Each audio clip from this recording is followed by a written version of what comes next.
Salut les actifs et bienvenue sur la chaîne dédiée à l'immobilier neuf. Aujourd'hui, question que j'adore et j'ai hâte que le débat s'ouvre.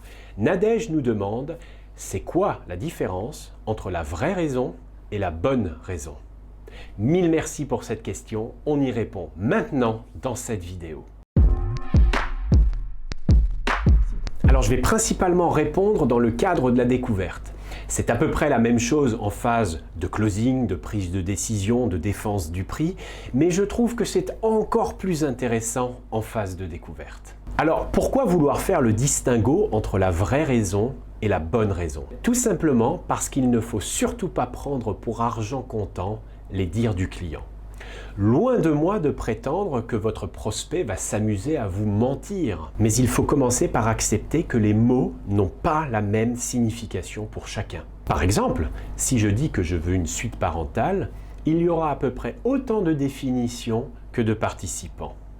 Mais la définition qui m'intéresse, la seule qui soit juste à mes yeux, c'est celle de mon client. Alors, cette question qui ressemble fort à une citation de Dale Carnegie est à décomposer. La bonne raison est celle qui est sociétalement acceptable, celle que je peux vous donner sans avoir nullement peur du regard des autres. Par exemple, je suis invité à une soirée. Je ne sais pas si j'ai envie d'y aller ou pas, mais ce jour-là, je ne suis pas là. Pour de vrai. La bonne raison est donc parfaitement alignée avec le regard que mon interlocuteur pourrait avoir lorsque je déclinerai l'invitation qu'il vient de formuler. Et la vraie raison est ce que vous voulez au plus profond de vous-même. Et là, ça se complique un petit peu, surtout quand on parle d'argent. La réponse de votre prospect risque de subir ce que j'appelle une distorsion. Pourquoi? Parce qu'il n'a pas envie de perdre la face. Par exemple, je recherche un petit terrain parce que je ne veux pas être esclave du jardin. Ça, c'est la bonne raison. Mais est-ce que la vraie raison n'est pas « j'ai un petit budget, alors je vais me satisfaire d'un petit terrain ». Nous convenons que la seconde est bien plus difficile à expliciter car vous faites là un aveu de faiblesse. Votre job est donc de faire en sorte que votre client se sente écouté et respecté. Comment?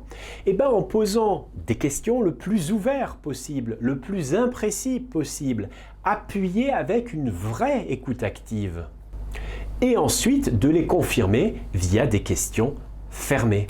Petite confidence, voilà pourquoi je passe beaucoup de temps en début de R1 à comprendre la personnalité de mes clients. Une fois que je sais comment réfléchit mon couple d'acquéreurs, il est beaucoup plus aisé pour moi de faire le distinguo bonne raison, vraie raison. Deux choses avant de conclure. La première, si vous êtes débutant et que vous trouvez cela un petit peu plus complexe, c'est normal. Ça viendra avec l'expérience, mais à la condition, c'est que vous laissiez vos certitudes de côté. Deuxième point, si la vraie raison n'est pas alignée avec la bonne raison, n'allez surtout pas le mettre en avant. Vous risquez de faire perdre la face à votre client. Monsieur le client, si vous ne voulez pas être esclave du jardin, vous n'allez qu'à apprendre un jardinier alors, sale pauvre. Ouais, c'est pas faux. Voilà donc une nouvelle subtilité que je vous invite à incrémenter dans vos découvertes pour encore plus d'efficience. Moi, je vous dis à très vite pour de nouvelles vidéos. Les questions, les commentaires, les nouvelles questions, c'est juste en dessous. On s'abonne, on transfère et moi je vous dis à très vite. Belle journée, bye bye.